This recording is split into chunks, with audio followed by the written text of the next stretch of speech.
In tonight's edition, no visa allocation levels yet, but coming soon, so we're told. What should you be studying to avoid being replaced by Gen AI? Regional study points, the hidden requirement, and the 485 visa extension. When should you lodge it if you've been living in a regional area?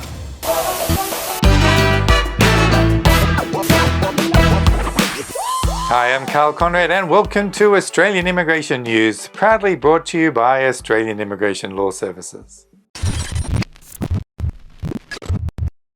So what's happening to our visa allocation levels? Tony Burke, our part-time Minister for Immigration, Minister for the Arts and YouTube sensation,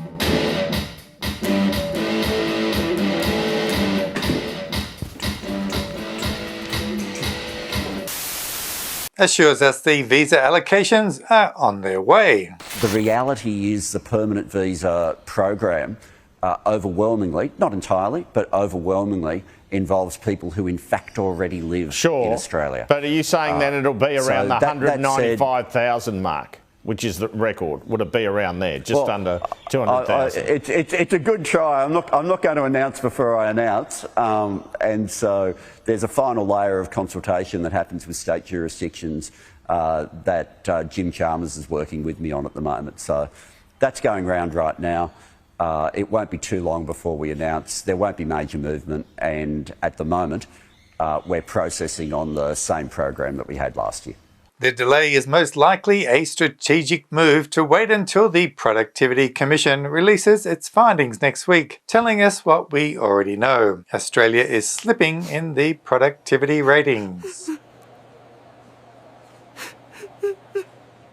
Politicians discussing migration numbers at the moment is about as popular as announcing Donald Trump's coming for a visit.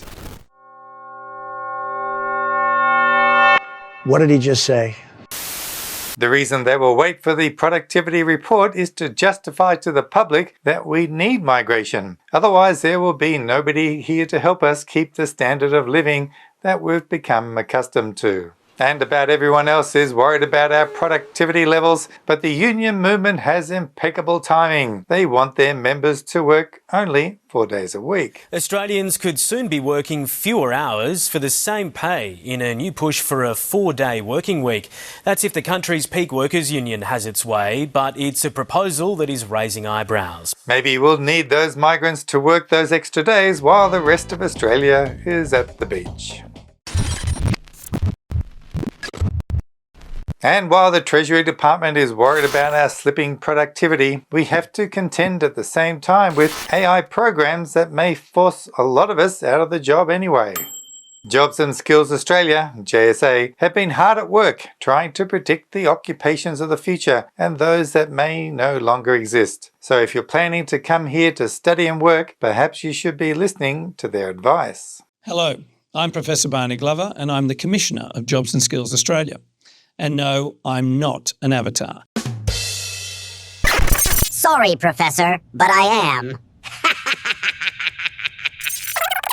Understanding how generative AI interacts with the dynamics of the Australian labour market and affects different participants is crucial. The report focuses on labour market impacts, examining how Gen AI is reshaping the labour market, creating both challenges and opportunities. It also explores the implications for education and training in the Australian context. Based on the JSA report, the Australian newspaper was quick off the bat with an article titled AI Literacy or a Trade, the Best Path for School Leavers. They should have made another article called What to Study in Australia to Gain Permanent Residency. Based on the JSA report, the article made a simple graphic explaining what jobs are doomed and what studies we should be aiming for. The jobs most at risk are clerks, receptionists, bookkeepers, sales, marketing and public relations, business and system analysts, and programmers. The safe ones are cleaners and laundry workers, nurses and midwives, business administration managers, construction and mining labourers, and hospitality workers.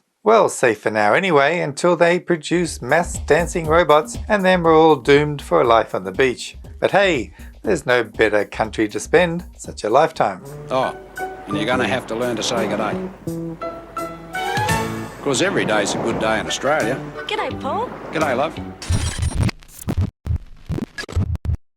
And tonight we'll take a brief look at two important issues affecting international students who have studied in a designated regional area. They are the points awarded for study for the GSM visas of the 189, 190 and 491, and how do you obtain that 485 visa extension. Claiming the points for the regional study requirement seems pretty straightforward, and this is also reflected in the department's own points calculator, where it asks, do you have at least one degree, diploma or trade qualification from an Australian educational institution that satisfies the Australian study requirement obtained while living and studying in an eligible area of regional Australia? Seems pretty straightforward, doesn't it? However, the devil is in the policy detail. You see, yes, you have to complete a qualification that satisfies the Australian study requirement whilst living in a regional area, but what it doesn't tell you is that you have to complete all of the qualification while studying and living in a regional area. For example, Jim started his 4-year Bachelor of Engineering degree in Melbourne, and then after completing 2 years of the course there, he moved to South Australia, where the university gave him 2 years of credit, and then he finished his degree after a further 2 years. Yes, Jim did complete a course that meets the Australian study requirement while living in regional Australia, so according to the points calculator,